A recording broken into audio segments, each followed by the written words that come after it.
अपना प्रदेश उत्तर प्रदेश देख रहे हैं आप। आपके साथ मैं हूं खुशबू पांडे। जनपद सोनभद्र के रॉबर्ट्सगंज में विधायक खेल महाकुंभ के समापन समारोह का आयोजन किया गया, जहां खेल प्रतिभाओं का भव्य समापन किया गया। वहीं मुख्यमंत्री योगी आदित्यनाथ ने शिरकत कर विजेताओं को पुरस्कार वितरित किए। साथ ही सीएम ने उनके उज्जवल भविष्य की कामना भी की है।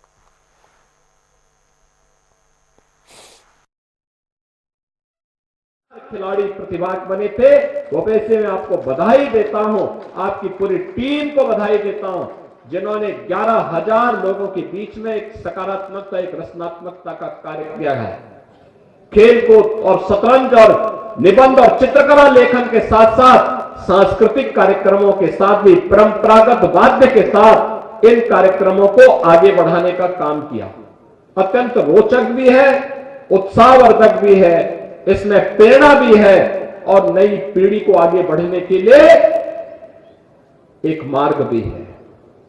खो खो में अलका कुमारी ने के नेतृत्व की टीम ने विजयी बनकर के प्रतियोगिता जीती। बालिका में सोनू ने, कैरम में सुप्रिया सिंह ने, शतरंज में आयुष सिंह ने, दौड़ में सुमन ने, अंजुला ने, खुशबू ने और शतरंज में आयुष कुमार ने, यानी ये सभी लोग प्रतियोगिता में भागीदार बने थे। और अभी कबड्डी में और अमृत खेल में आपने प्रदर्शन आपके सामने देखा, जिनको अभी मंच पर सम्मानित किया गया। ये जनपद तो हमारे लिए अत्यंत महत्वपूर्ण है। जब मैं किसी जनपद में जाता हूं, महिला स्वयंसेवी समूह के स्टॉल देखता हूं और मैं देखता हूं कि सोनभद्र की टीम, यहां की महिला स्वयंसेवी समूह के द्वारा बकरी के दूध से उन्होंने एक नया सोप बनाया है। यानी यहां सोनभद्र के नाम पे सोन, और सोप का मतलब साबुन, बकरी के दूध से साबुन बनाया है। यहां की जनजातीय समुदाय से जुड़ी हुई महिलाओं ने इन कार्यक्रमों के साथ वे जुड़ी हैं। और भी अन्य तमाम कार्यक्रम यहां पर रचनात्मक तरीके से आगे बढ़ रहे हैं। मैं आज के इस अवसर पर, जब यहां पर इतने रचनात्मक कार्यक्रमों को आगे बढ़ाने का काम किया, डबल इंजन की सरकार भी इन कार्यक्रमों के साथ जुड़ रही है। याद रखना, ये डबल इंजन की भाजपा की सरकार ने ही इस चीज के लिए प्रेरित किया, आदरणीय प्रधानमंत्री जी की प्रेरणा से, कि हर गांव में खेल का मैदान हो, हर ब्लॉक स्तर पर एक मिनी स्टेडियम हो और जनपद स्तर पर एक स्टेडियम हो। लगातार इस पर कार्य हो रहा है। सरकार उसको आगे बढ़ाने के लिए प्रतिबद्ध है। सरकार ने खेल कूद की गतिविधियों को आगे बढ़ाने के लिए भी तमाम प्रकार के गतिविधि कार्यक्रमों को आगे बढ़ाया है। खासतौर पर ओलंपिक में, अगर ओलंपिक में कोई स्वर्ण पदक एकल गेम में जीतता है तो उत्तर प्रदेश सरकार उसको अलग से 6 करोड़ रुपए देती है। रजत पदक जीतती है तो 4 करोड़ और कांस्य पदक पर 2 करोड़ रुपए सरकार देती है।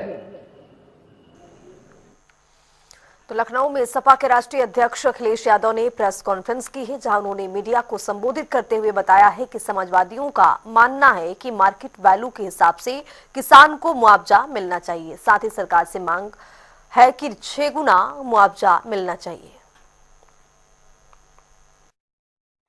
समाजवादियों का मानना है कि मार्केट वैल्यू के हिसाब से किसान को मुआवजा मिलना चाहिए। और कई मौकों पर मैं और आप यहां पर बैठ करके कई बार चर्चा की है और यहां तक कहा मैंने कि ये अयोध्या प्रभु राम जी की जमीन है, धरती है उनकी। न केवल भारत, दुनिया के लोगों को वहां के प्रति आस्था है, तो वर्ल्ड क्लास सिटी बने, वर्ल्ड क्लास इंफ्रास्ट्रक्चर बने, लेकिन जो लोग वहां से उजाड़े जा रहे हैं वो उजड़े नहीं, वो भी कम से कम बराबरी के साथ खड़े दिखाई दें। इसलिए मैंने कहा था कि अगर सर्किल रेट बढ़ा करके 6 गुना भी मुआवजा देना पड़े तो सरकार को पीछे नहीं हटना चाहिए। तो इसी बीच लखनऊ से बड़ी जानकारी मिल रही है, उससे आपको रूबरू कराएंगे। बड़ी खबर, आगरा में फैक्ट्री ब्लास्ट हादसे का सीएम ने संज्ञान ले लिया है। बड़ी खबर, सीएम योगी ने अधिकारियों को निर्देश भी दिए हैं, तत्काल मौके पर पहुंचकर राहत कार्य में तेजी लाया जाए। सीएम ने घायलों के समुचित उपचार के निर्देश दिए हैं।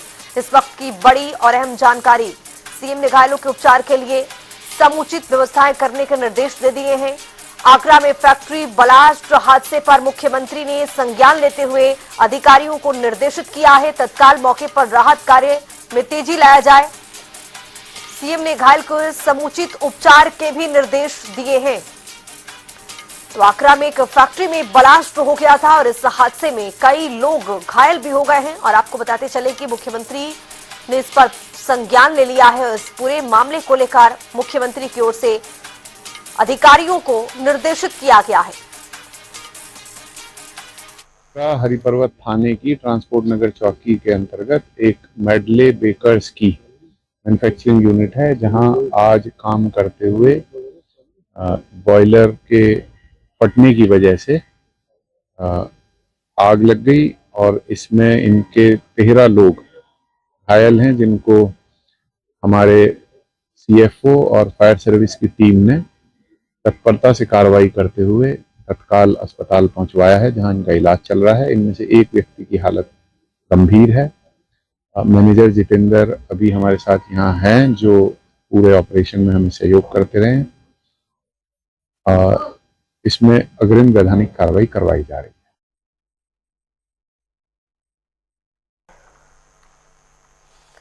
तो नोएडा में व्हीलचेयर क्रिकेट एसोसिएशन एक ऐसी संस्था है जो दिव्यांगों को उनका सपना पूरा करने में सहायता प्राप्त करती है, जिसके चलते दिव्यांग बच्चे जो क्रिकेट में, खेल में, हर क्षेत्र में अपने नाम को कमाना चाहते हैं, अपने देश का नाम रोशन करना चाहते हैं, उनके सपनों को पूरा करने के लिए प्रयास करती है। वहीं व्हीलचेयर के क्रिकेट एसोसिएशन के चेयरपर्सन का मानना है कि भगवान की पूजा और दिव्यांग बच्चों का सपना पूरा करना एक बराबर है। नमस्कार, मैं हूं जूही श्रीवास्तव और जनता टीवी में आपका स्वागत है। आपको बता दें कि व्हीलचेयर क्रिकेट इंडिया एसोसिएशन एक ऐसी संस्था जो हैंडीकैप लोगों का वो सपना पूरा करती है जो सपना आमतौर पर पूरा नहीं हो पाता, यानी कि क्रिकेट खेलना आज के समय में हर युवा का एक सपना है। और ऐसे में हैंडीकैप के मन में भी एक ख्याल आता है कि काश उसे भी मौका मिल पाता और वो भी अपने देश का नाम क्रिकेट में जो है उज्जवल कर पाता। ये संस्था उस सपने को साकार करने में मददगार है। और आपको बता दें कि अभी हाल ही में व्हीलचेयर क्रिकेट इंडिया एसोसिएशन के चेयरपर्सन बने हैं मिस्टर राजेश भारद्वाज जी, जो हमारे साथ मौजूद हैं और हम इनसे बात करेंगे और पूरी जानकारी लेंगे कि आखिर ये संस्था हैंडीकैप लोगों के सपने को साकार करने में किस तरह प्रयासरत है। तो सर, पहले तो आपको बहुत बहुत बधाई। सर, सबसे पहले हम ये जानना चाहेंगे कि व्हीलचेयर क्रिकेट इंडिया एसोसिएशन है क्या? देखिए, मैं बताऊं कि जो जय भाई का सपना है कि दिव्यांगों के लिए हम देश में कुछ काम करें, तो हमारी जो डीसीसीआई की बॉडी है, different able cricket council of India, जिसके हमारे जनरल सेक्रेटरी रवि चौहान हैं और ज्वाइंट सेक्रेटरी हैबे प्रताप सिंह जो स्क्वाड्रन लीडर हैं, उनका ये लोग बहुत पुराने समय से इन संस्था को देखते आ रहे हैं। मैं इसमें जनवरी 2024 में जुड़ा था, जब मेरे को डीसीसीआई के अंदर कॉर्पोरेट अफेयर कम्युनिकेशन का चेयरमैन बनाया था। साल भर हम लोगों ने साथ मिलके काम किया और मुझे अनुभव हुआ कि दिव्यांगों की जो सेवा करनी है वो भगवान की सेवा है। और मेरे ऊपर सबसे बड़ा आशीर्वाद खाटू श्याम जी का है और हमारे जो प्रताप सिंह चौहान जो मंदिर के प्रमुख हैं, वो हमारे चीफ पैटर्न है। और मैंने एक चीज नोट की कि खाटू श्याम जी की कृपा की वजह से जब मैं निकला इन बच्चों के लिए सीएसआर और स्पॉन्सरशिप लेने के लिए, तो मेरे को कहीं निराशा नहीं हुई। मैं कलकत्ता गया हूँ, चाहे नोएडा में बड़े कॉर्पोरेट्स के पास गया हूँ, सबने अपना पूरा सपोर्ट किया। उसी के चलते हुए आज देखा गया कि मैंने जो मेहनत की, जो बाबा ने मुझे आशीर्वाद दिया, तो अभी 14 जनवरी को मकर संक्रांति के दिन हमारे जो स्क्वाड्रन लीडर जो व्हीलचेयर के प्रेसिडेंट है, उन्होंने आके मुझे खुशखबरी दी घर पे और लेटर दिया कि हम आपको व्हीलचेयर क्रिकेट एसोसिएशन का भी चेयरमैन बना रहे हैं। और ये मेरे लिए सौभाग्य है कि मैं इन बच्चों के लिए कुछ कर सकूंगा। सर, सवाल ये है कि ये जो आपकी संस्था है, ये किस तरह से हैंडीकैप के लिए काम करती है और अभी कितने प्लेटफॉर्म पर ये हैंडीकैप को जो है मौका दे चुकी है क्रिकेट खेलने का? देखिए, डीसीसीआई के जो मेन संस्था हमारी डीसीसीआई की जो बीसीसीआई सपोर्ट करती है, उसके अंदर 4 एक अम्ब्रेला के अंदर आते हैं, ब्लाइंड, डेफ और व्हीलचेयर और फिजिकल। अभी देखा जाए तो हम फिजिकल में भी बहुत अच्छा काम हो रहा है, आप हमारे जो व्हीलचेयर में भी काम हो रहा है। तो ये जिम्मेवारियां जैसे जैसे बढ़ती जाएंगी, बच्चों को सबसे बड़ी दिक्कत क्या आती है, फिजिकल डिसेबल बच्चों, किसी का पूरा हाथ नहीं है या किसी के पैर में प्रॉब्लम है, और व्हीलचेयर में देखा जाए तो लोगों का पूरा पैर का हिस्सा काम नहीं करता है, वो अपने खाली अपने शरीर से काम करते हैं, किसी के हाथ का भी नहीं काम करता। देश में हमारे व्हीलचेयर के जो प्लेयर हैं, पहले अपने शरीर से लड़ते हैं, या डिसेबल के भी बच्चे हों वो अपने शरीर से लड़ते हैं और ग्राउंड पे जाके वो अपना गेम भी दिखाते हैं, 80 मीटर का छक्का मारते हैं। तो मेरी यही कोशिश रहेगी कि इन बच्चों को अच्छी से अच्छी सुविधा मिले। मौजूद थे और इन्होंने हमसे सारी जानकारी साझा की और साथ ही साथ जो संस्था एक सपना जी रही है, दिव्यांग बच्चों के क्रिकेट खेलने का सपना ये संस्था जी रही है। और आज हमारे माध्यम से भी राजेश भारद्वाज जी ने ये अपील की है कि दिव्यांग बच्चे जो अपना सपना साकार करने में कहीं ना कहीं जो है चूक जाते हैं, उनका सपना साकार करने के लिए हमें भी कदम उठाना चाहिए। हम और आप भी अगर आगे बढ़ेंगे तो इन दिव्यांग बच्चों का वो सपना जो ये खुद पूरा नहीं कर सकते, शायद पूरा होगा और देश का भविष्य भी उज्जवल होगा। बाकी बने रहिए हमारे साथ और देखते रहिए जनता टीवी। मैं जूही श्रीवास्तव, वीडियो पर्सन के साथ, नोएडा। तो लखनऊ से बड़ी जानकारी मिल रही, उससे आपको रूबरू कराएंगे। बड़ी खबर, बीएसपी अध्यक्ष मायावती की बैठक आज हुई है वरिष्ठ नेताओं के साथ।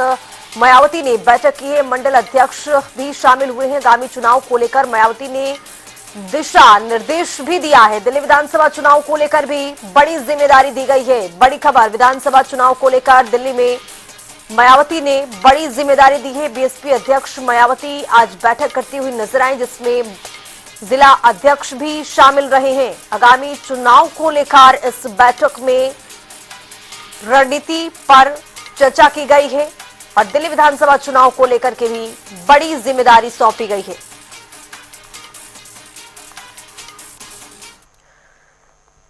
तो यूपी के कैबिनेट मंत्री जयवीर सिंह ने अखिलेश यादव के महाकुंभ पर दिए गए बड़े बयान को लेकर के उन्होंने प्रतिक्रिया दिया है। उन्होंने कहा है कि विषय में आलोचना करना उचित नहीं लगता। साथ ही उन्होंने ये भी कहा कि हर व्यक्ति कुंभ मेले में डुबकी लगाने जा रहा है। योगी सरकार कोई भेदभाव नहीं करती, अपराधी को अपराधी की तरह दंड मिलता है और भले लोगों को सम्मान देने का काम करती है। देखिए, मुझे लगता है कि यदि अखिलेश जी छोड़ दो, प्रदेश तो होस्ट है, पूरा यूपी होस्ट है। उत्तर प्रदेश का एक एक वासी पूरी दुनिया से आने वाले, हर प्रदेश से आने वाले श्रद्धालु के लिए होस्ट की भूमिका, यानी घरौआ मैनपुरी की भाषा में की भूमिका में रहना चाहिए। यदि अखिलेश जी सनातन संस्कृति के मानने वाले हैं, यदि उनकी आस्था श्रद्धा सनातन संस्कृति में है और हिंदू है, तो मुझे लगता है कि वहाँ आस्था की डुबकी लगाएं। मैं तो कई बार कह चुका है, साधारण से तो इसमें राजनीति नहीं होनी चाहिए।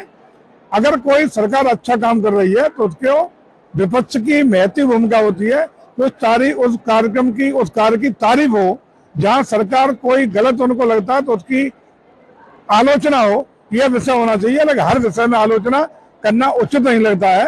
यदि अखिलेश जी की आस्था श्रद्धा है तो निश्चित रूप से आए, स्वागत है। आस्था में कुंभ की डुबकी लगाएं। इलाहाबाद के दूसरी थाने में भाजपा कार्यकर्ता को पुलिस वालों ने बहुत बुरी तरीके से मारा पीटा है, जिसको अखिलेश यादव ने ट्वीट भी किया उस वीडियो को।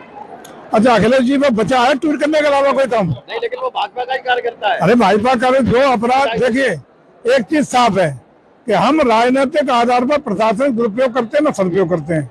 जो अपराधी है, जो गलत काम करेगा, जो गुंडई करेगा, निश्चित रूप से प्रशासन उसके हिसाब से उसको ट्रीट करेगा। उसमें कोई पक्षपात भेदभाव योगी जी की सरकार नहीं करती है। अपराधी को अपराधी की तरह हम ट्रीट करते हैं, माफिया को माफिया की तरह ट्रीट करते हैं और भले लोगों का सम्मान देने का काम करते हैं। लेकिन इसके भाजपा के नेता ही वहाँ पे इकट्ठा हो गए हैं। जो विषय वो जांच का विषय है, जांच में जो आएगा, जो सही होगा वो होगा। मंत्री चंद्रशेखर आजाद का एक बयान आया है कि कुंभ में वो लोग जाते हैं जो पाप करते हैं, कैसे देख रहे हैं? और उनका विचार होगा चंद्रशेखर जी का अपना विचार होगा, लेकिन इससे कितने आप सहमत हैं बता दीजिए हमें। जितने आप सहमत हैं उतने हम सहमत हैं, उतने सरकार सहमत है। तो प्रयागराज में चल रहे महाकुंभ में देश विदेश से श्रद्धालुओं की भारी भीड़ उमड़ रही है। इसी सिलसिले में महाकुंभ में यूएई, फिजी और फिनलैंड समेत 10 देशों से 21 सदस्यों का अंतर्राष्ट्रीय दल मेले में पहुंचा है, जहां उनका जोरदार स्वागत किया गया है। इस रिपोर्ट के जरिए देखिए आप। उत्तर प्रदेश के प्रयागराज में चल रहे महाकुंभ में देश विदेश से श्रद्धालुओं की भारी भीड़ उमड़ रही है। इसी सिलसिले में बुधवार को यूएई, फिजी और फिनलैंड समेत 10 देशों से 21 सदस्यों का अंतर्राष्ट्रीय दल मेले में पहुंचा। टेंट सिटी में मंत्रोच्चार के साथ तिलक लगाकर और माला पहनाकर उनका स्वागत किया गया।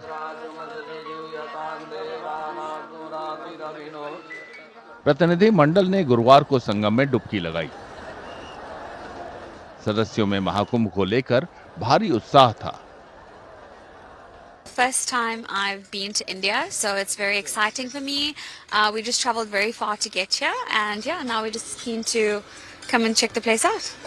I'm excited. I'm nervous. I know that's a gathering of 400 million people across the next couple of months. So yeah, I'm very, very excited to see what's it all about. It is incredibly, it's overwhelming actually in a good way, because it's been done up so beautifully. There's so many people here, and it's an exciting feeling to be a part of something like this, especially because it happens every 12 years, you know? It's a big deal. विदेश मंत्रालय के न्योते पर Guyana, Malaysia, Mauritius, Singapore, दक्षिण Africa, Sri Lanka और Trinidad और tobacco के नागरिक महाकुंभ पहुंचे हैं। We're excited to be here on behalf of the full delegation from several countries around the world. We're just happy to be in India and taking part in this auspicious occasion. Oh man, it's indescribable. I never thought in all my life I would be able to visit this and be a part of this event, and I'm just excited to take part. Mahakumbh मेला हर 12 साल पर लगता है। इस बार 45 दिन चलने वाले धार्मिक आयोजन में देश विदेश से 40 करोड़ से ज्यादा तीर्थयात्रियों के आने की उम्मीद है। 13 जनवरी को पौष पूर्णिमा के दिन शुरू हुआ महाकुंभ मेला 26 फरवरी को खत्म होगा। बुलेटिन में वक्त है ताबड़तोड़ खबरों का। महोबा में हिट एंड रन का मामला आया सामने। शराब के नशे में एसडीएम की कार समेत 6 वाहनों को मारी टक्कर, पुलिस ने आरोपी को धर दबोचा। औरैया में ओमनी कार में लगी भीषण आग, मौके पर पहुंची दमकल विभाग की टीम ने कड़ी मशक्कत के बाद आग पर पाया है काबू। इटावा में शीतलहर और ठंड के चलते डीएम ने दिए सख्त निर्देश, नर्सरी से लेकर कक्षा 8 तक समस्त स्कूलों का किया अवकाश घोषित। बहराइच में जमीनी विवाद को लेकर युवक की गला काटकर हुई हत्या, बड़े भाई ने छोटे भाई को उतारा मौत के घाट। बदायूं में घात लगाए बैठे लोगों ने युवक को गोली मारकर किया घायल, मामले की तफ्तीश कर रही पुलिस। मेरठ में प्रेमी जोड़े ने जहर खाकर दी अपनी जान, परिजनों की शादी से इनकार करने पर उठाया गलत कदम। आगरा में आवास विकास सेक्टर 4 में गिरा मकान के नीचे दबे 4 लोग, रेस्क्यू कर सभी को निकाला गया बाहर। आगरा में रिटायर्ड दरोगा के बेटे ने पत्नी को किया कमरे में बंद, पुलिस ने मौके पर पहुंचकर ताला तोड़कर युवक को निकाला बाहर। हमीरपुर में संभागीय परिवहन विभाग ने चलाया मुफ्त समाधान योजना, कमर्शियल वाहनों के मालिक अपने वाहनों का भर सकते हैं टैक्स। रायबरेली में संदिग्ध परिस्थितियों में हाईवे के किनारे मिला शिक्षक का शव, इलाके मचा कोहराम, सूचना पर पहुंची पुलिस ने आगामी कार्रवाई शुरू की। बुलंदशहर में देखने को मिला है तेज रफ्तार का कहर, कार में पैदल चल रही महिला को रौंदा, इलाज के दौरान घायल महिला ने तोड़ा दम। देवरिया में भूमि अधिग्रहण को लेकर ग्रामीणों ने जमकर किया है विरोध, गुस्साए ग्रामीणों ने डीएम को सौंपा है पत्र। कानपुर में रोडवेज बस ने दरोगा को मारी है टक्कर, हादसे में गंभीर रूप से घायल दरोगा को अस्पताल में कराया गया भर्ती। रायबरेली में हिट एंड रन का मामला आया सामने, नशे में धूत कार सवार ने सड़क पर जमकर मचाया उत्पात, सोशल मीडिया पर वीडियो हुआ वायरल। रामपुर में मनचले ने लहराया तमंचा, सोशल मीडिया पर वीडियो हुआ वायरल, पुलिस ने युवक को किया गिरफ्तार। इटावा में पुलिस को मिली बड़ी सफलता, 6 शातिर चोरों को किया गिरफ्तार, एसएसपी ने टीम को किया पुरस्कृत। आगरा के रेलवे स्टेशन को खास बनाने की तैयारी जारी। स्टेशन पर समता और जीटी एक्सप्रेस का होगा ठहराव। 15 मार्च से रुकेगी स्टेशन पर ट्रेन। सहारनपुर में ट्रांसफार्मर में लगी भीषण आग। आसपास के दुकानों में अफरा तफरी का माहौल। मौके पर पहुंची दमकल की गाड़ियों ने संभाला है मोर्चा। आगरा में बारिश के बाद तापमान में गिरावट। लोग घरों में कैद रहने को मजबूर। मौसम विभाग ने दी थी चेतावनी। औरैया में कार में लगी आग। घटना के बाद इलाके में मचा कोहराम। सूचना पर पहुंची दमकल की गाड़ियों ने संभाला है मोर्चा। महोबा में कार ने बाइक सवार को मारी है जोरदार टक्कर। हादसे में गंभीर रूप से 2 घायल। अस्पताल में कराया गया भर्ती। बांदा में जेडीयू के लोगों ने किया विरोध प्रदर्शन। शहर कोतावली पर फर्जी मुकदमा दर्ज करने का लगाया गंभीर आरोप। बिजनौर में कोहरे के कारण खाई में घिरी डंपर। हादसे में गंभीर रूप से घायल। डंपर चालक को अस्पताल में कराया गया भर्ती। फर्रुखाबाद में चाइनीज मांझे की बिक्री के विरोध में सड़कों पर उतरे सामाजिक संगठन। इस दौरान सैकड़ों लोगों ने निकाली है पदयात्रा। आगरा के मेडिकल कॉलेज के गार्डों की दबंगई आई सामने। मरीज को देखने जा रहे व्यक्ति के साथ गार्डों ने मारपीट की। तो फिलहाल इस बुलेटिन में भी इतना ही। देश और दुनिया की तमाम खबरों के लिए बने रहिए जनता टीवी के साथ। नमस्कार।